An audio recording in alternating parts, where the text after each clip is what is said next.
آج سے 35 سے 40 سال پہلے کوئی دوست میرے ساتھ گئے تھے، انہوں نے ایک بکری سے کام شروع کیا تھا۔ آج وہ الحمدللہ بہت ساری بھینسیں، گائے، بیل ان کے پاس موجود ہیں، تو بکریوں سے سٹارٹ لیا تھا۔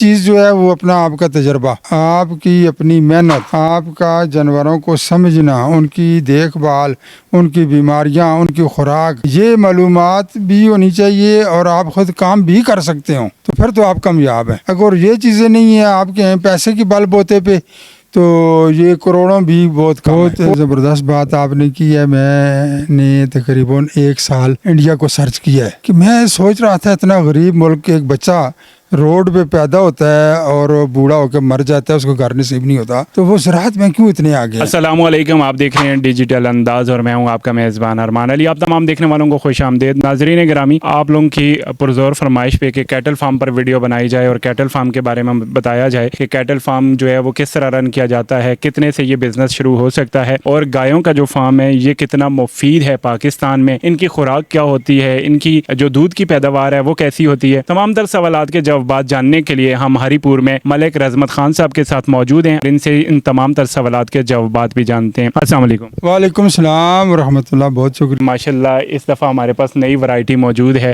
تو یہ کون کون سے مال مویشی اس وقت آپ کے پاس موجود ہیں؟ اس وقت تقریباً جانور اینڈ ہو چکے ہیں، بیچے ہیں میں نے کل پرسوں اس طرح سے۔ تو ابھی ایک یہ فریزگن گائے کھڑی ہے، ٹھیک ہے جی، ایک دیسی کراس میں ہے، ایک جرسی کراس میں ہے، ٹھیک ہے۔ یہ کراس نسلیں زیادہ ترجیح دیتا ہوں کہ یہ مختلف موسم، بیماریوں کے خلاف ان کی قوت مدافعت زیادہ ہوتی ہے۔ کیٹل فارم جو ہے وہ کم سے کم کتنے پیسے جیب میں ہوں تو ہم شروع کر سکتے ہیں دیہاتی اس میں رہتے ہوئے؟ دیکھیں جی، یہ ایک کوزے میں دریا بند ہے، پیسوں کی یہاں پہ بات نہیں ہوگی، ٹھیک ہے جی۔ میرے پاس ایسی مثالیں بھی موجود ہیں۔ آج سے 35 سے 40 سال پہلے کوئی دوست میرے ساتھ گئے تھے، انہوں نے ایک بکری سے کام شروع کیا تھا۔ آج وہ الحمدللہ بہت ساری بھینسیں، گائے، بیل ان کے پاس موجود ہیں، تو بکریوں سے سٹارٹ لیا تھا۔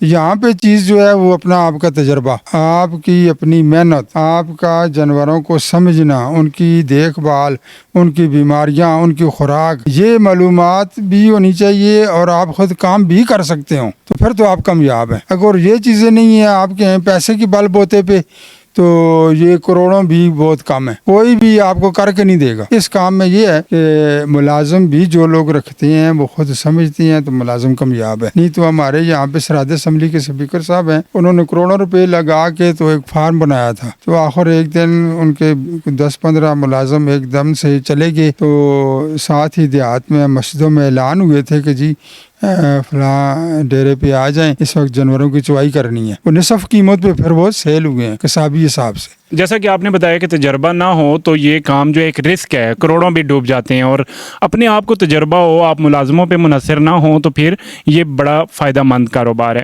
ایک گائے اوسطاً کتنا دودھ دیتی ہے؟ دیکھیں یہ اب جو گائے کی جب آپ نے بات کی ہے تو آپ کی مراد کون سی گائے ہے، میں اس بات پہ آؤں گا۔ اگر آپ پہاڑ میں رہتے ہیں، دیہاتوں میں دور دراز رہتے ہیں، آپ کے پاس دیسی گائیاں ہیں، وہ دن کو چرائی کرتی ہیں، شام کو آگے کلو 2 کلو 3 کلو دودھ آپ کو دیتی ہیں، وہ مفت کا آپ کو پڑ رہا ہے، ٹھیک ہو گیا جی۔ اب آ جائیں، ایک آدمی نے اس طرح باندھ دی ہیں اور اس کا چارہ، اس کا ونڈا، اس کی لیبر، اس کا ساری چیز جو ہے نا وہ خرید کر اس نے لانی ہے، تو پھر اس کو ڈالنا ہے۔ تو اس میں میرا جواب ہوگا اس دور میں اس وقت صفر، اس کی کوئی بچت نہیں ہے، ٹھیک ہے جی۔ جانور اتنا مہنگا ہے، اور پھر اگلا مجھے پتہ ہے آپ سوال کریں گے کہ وائی بچت کیوں نہیں ہے، ٹھیک ہے جی۔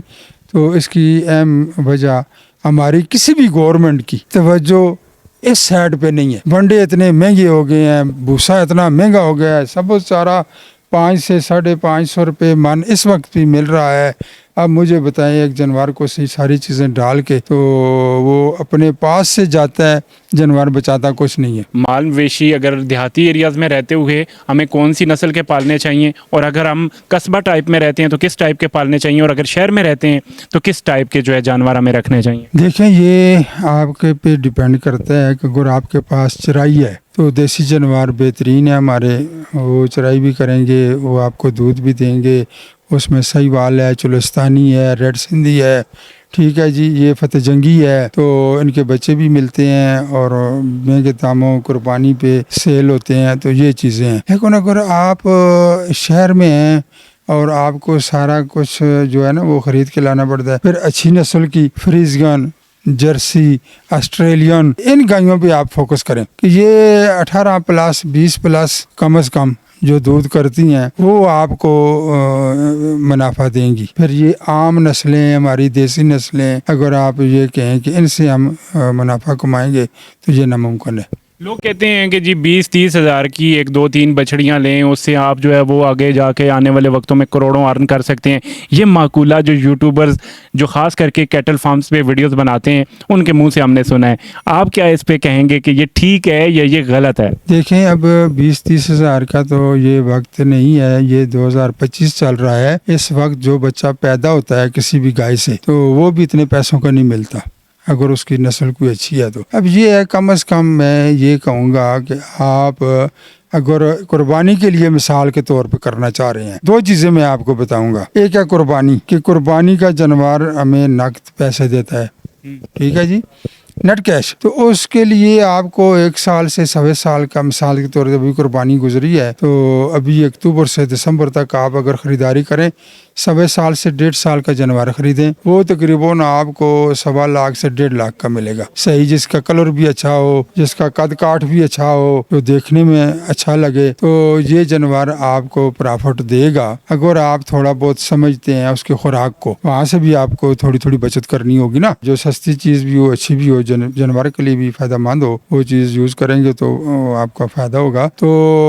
وہ آپ کر سکتے ہیں، ٹھیک ہے۔ لیکن اس کی خریداری کا ٹائم اکتوبر سے دسمبر ہے۔ ابھی بہت سارے لوگ مجھے روزانہ کالیں کرتے ہیں جی ہم جانور خریدیں جی اگلی قربانی۔ بھائی اس وقت بہت مہنگا ہے، جانور ختم ہو چکا ہے قربانی پہ، ابھی کسائی بھی، ہوٹل والا بھی، شادی والا بھی، صدقے والا بھی چھوٹے جانوروں پہ ڈیپینڈ کر رہا ہے، تو اس وقت یہ جانور مہنگا ہے۔ اکتوبر سے دسمبر تک خریداری کا ٹائم ہے، اس وقت آپ خریداری کریں۔ اور دوسرا یہ ہے، اچھی نسل کی آپ بچڑیاں رکھیں، وہ بھی آپ 1 سال کے لگ بھگ خریداری کریں، چاہے وہ جرسی ہے، فریزگن ہے، آسٹریلین ہے، کراس میں ہے، لیکن اچھی نسل کی۔ تو یہ ان میں خوبی یہ ہے، یہ باہر کی نسلوں کی، یہ 9 مہینے سے 1 سال کے اندر اندر یہ کراس ہو جاتی ہیں، ہیٹ میں آ جاتی ہیں، اور یہ کھیری یعنی کہ 18 ماہ کی بھی بچہ دے دیتی ہیں، ٹھیک ہے جی۔ تو ساتھ ان کے اگر نر ہو، ان کی دیکھ بھال اچھی ہو، کراس ہو جائیں، تو یہ آپ کو اگلے سال پرافٹ ہو سکتا ہے ان سے بھی، تو یہ بھی بہترین ہے۔ جیسا کہ آپ جانتے ہیں کہ پڑوسی ملک بھارت میں حکومت جو ہے وہ لائف سٹاک محکمہ جو ہے اس کی نگرانی بھی کرتی ہے اور ان کو سپورٹ بھی کرتی ہے کہ وہ زیادہ سے زیادہ مال مویشی پالیں اور وہ خود کفیل بن سکیں۔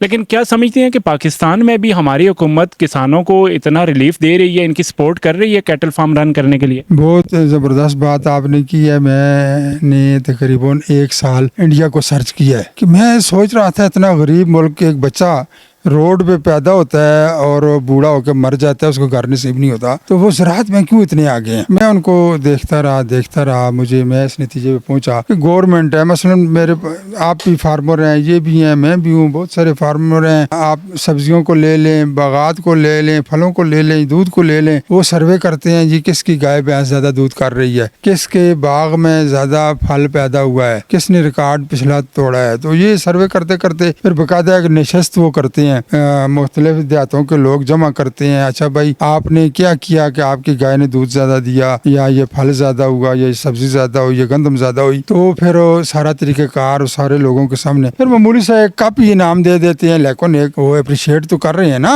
اس کو کہ اس نے ایک کارنامہ کیا ہے، تو قرضے بھی دے رہے ہیں، اور ایسی بہت ساری کہانیاں ہیں۔ آپ کا ٹائم کم پڑ جائے گا، میں 1 گھنٹے تک بھی انڈیا کی بات کر سکتا ہوں اور پاکستان کی، لیکن میں نے شروع میں کہا ہماری بدقسمتی ہے، ہمیں بھی کسی بھی حکومت نے اس طرف توجہ نہیں دی۔ اب دیکھیں پنجاب میں بھوسا جلا دیتے ہیں، اوپر سے دانے اتار لیے، پیچھے جو چیز رہ گئی گندم کی اس کو جلا دیا۔ کس چیز کو میں ڈسکس کروں؟ اب اگر سبسڈی دی جائے، ان سے کہا جائے آپ کو ہم مناسب پیسے دیں گے، اس کو جلائیں نہیں، یہ گورنمنٹ خریداری کرے اور یہ پورے پاکستان میں ایک ہی ریٹ پہ سپلائی کرے، تو آج بھی ہم خود کفیل ہو سکتے ہیں۔ لوگ محنت کرنا چاہتے ہیں، ٹھیک ہے جی، ان کو تھوڑی سی سپورٹ ہو۔ آج میرے پاس اگر 20 جانور ہیں، میرے اپنے بل بوتے پہ ہیں، یہ 20 کے 20 مر جائیں، میں مر جاؤں گا. کسی کے پاس 2 ہیں اس کے اپنے بال بوتے پہ ہیں, کسی کے پاس 100 ہے اس کے اپنے. تو ہمیں کبھی بھی کسی بھی حکومت نے سپورٹ نہیں کی. آخر میں ہمارے جو کسان بھائی ہیں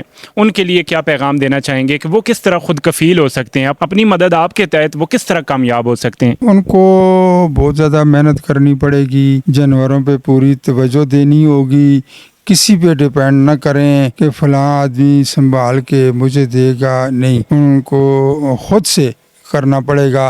یہ چھوٹے بچڑے آپ کو نظر آ رہے ہیں, بچڑیاں نظر آ رہی ہیں, ان پہ توجہ دیں, یہی ان کا سرمایہ ہے. کیا ہوا اگر انہوں نے 20-30 دن 40 دن دودھ پی لیا تو ٹھیک ہے, ان کو پینے دیں. انہی کی وجہ سے آپ کو گائے یا بھینس یا بکری دودھ دے رہی ہے. اگر وہ نہ پیدا ہوتے تو آپ کو دودھ نہیں ملنا تھا. تو ان کی کیئر کریں, ان کو سنبھالیں, ان کو تیار کریں اور اپنی گھر کی بریڈ تیار کریں. تو خود محنت کریں, خود سوچیں کہاں پہ نقصان ہو رہا ہے, کیوں ہو رہا ہے. ٹھیک ہے جی, ان کی بیماریاں, ان کا گرمی سردی کی ساری چیز پہ خود سرچ کریں. ٹھیک ہے جی, ڈاکٹروں پہ ڈیپینڈ نہ کریں, تو خود محنت کریں تو آپ بھی کامیاب ہو سکتے ہیں.